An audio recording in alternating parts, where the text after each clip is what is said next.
Hey, what's going on? It's just Jenny. So I'm guessing there's probably been some times where you feel like you can't necessarily relate to me because maybe you feel like you struggle with your fitness or your health. I'm gonna tell you a little story. Okay, this is me. That thing on my forehead, those are stitches. I actually had stitches in my head twice before the age of 5 because I was so utterly clumsy. There was actually a third time I was supposed to get stitches, but my mom was like, I can't take you back to the hospital because they're going to think that you're a child abuse victim. So she just butterfly bandaged me up. My toes used to turn in dramatically. So my mom took me to the doctor and they found out that my hips were deformed. So I had to wear these lovely corrective shoes. Okay, this is me on Easter. Scroll down. Cute, cute, cute. Man shoes. Okay, I had to wear these corrective shoes all of the time. No cute Mary Janes, no sneakers. We had to go to the next town over to buy these corrective shoes where I had my choice of, Jenny, you can choose these corrective shoes, which are ugly, or wait, if you want these, which are uglier, you can also have them. Your choice. So, wore corrective shoes. So, I was such a klutz. My mom was like, girl, you need some help. So she signed me up for dance class. This is my very first recital. You can see this really awkward, nervous smile on my face, probably because this outfit didn't have pants. It was just tights and underwear, and you could see the underwear. I don't know what the moms were thinking. So this was back in the days when during phys, the teacher would choose the 2 team captains, never me. Guess at what point Jenny Evans was chosen to be on somebody's team. I was never dead last, but it was always me and the same 2 to 3 other people.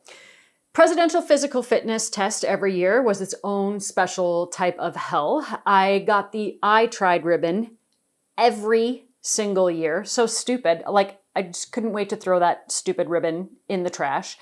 So then in high school, you could start going out for sports, and there was nothing else to do in my really small town. So I thought, I'll just go out for track because all you got to do is run in a circle. Now, I was not super fast. So I was like, well, I can't be a sprinter, so I'll sign up for distance. So I signed up for the 2 mile. True story, track meet.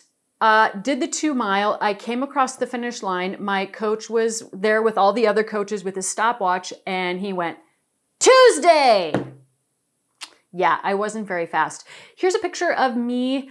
Somehow I was in some sort of relay race on my squad. And like, look, there's no other people around, and it's not because I was sprinting so fast. Like, look at this guy in the picture. Like, he had to turn his back where he was like, oh, you poor girl. I also tried going out for basketball, and I remember this one time, like, I got the rebound and I tore off on a breakaway. Like, there's nobody by me, and people are yelling and screaming, and I'm like, this is my moment. Like, it's unfolding in slow motion. I get down to the end, I take the shot. Thank God I missed it, because guess what? I went and took a shot at the other team's basket. That's why people were yelling.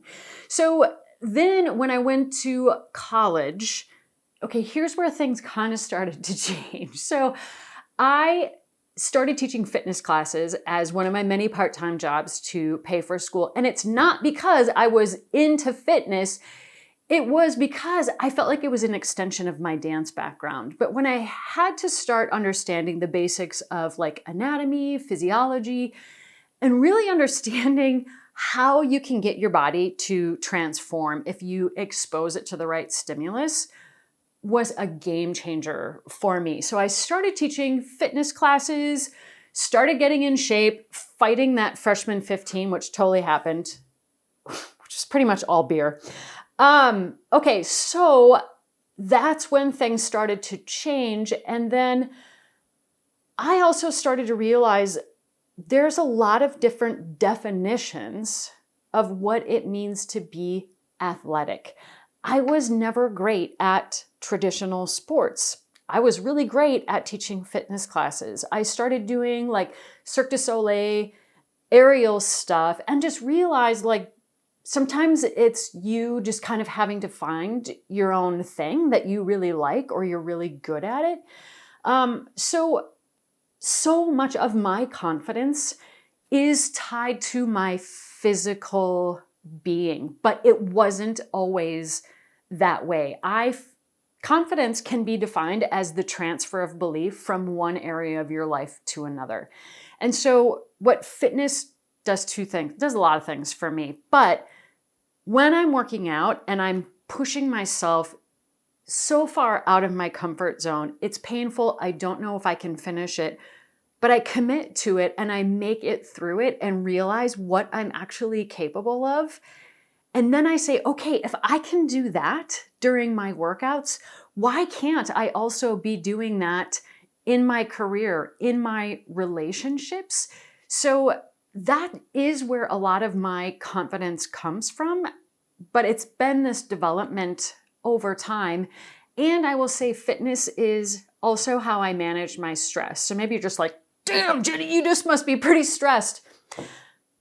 I do have a lot of stress in my life. It's good stress. I love my job. I also put a lot of stress on myself, but it's always kind of like that one thing that I really do.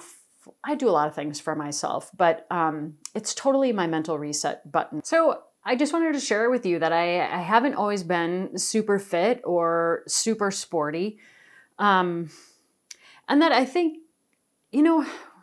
while the details of our lives may be different, there's a lot of experiences and emotions that we have that are very, very similar. So I just kind of wanted to share a little bit of behind the scenes. I think it's easy sometimes to see people like where they are and to just assume that that's where they've always been, or it was easy for them to get there. My process was definitely a journey. I'll be interested to see where it goes. We're all on our own journeys. So, okay, that's it. Thanks for tuning in. Just Jenny, out.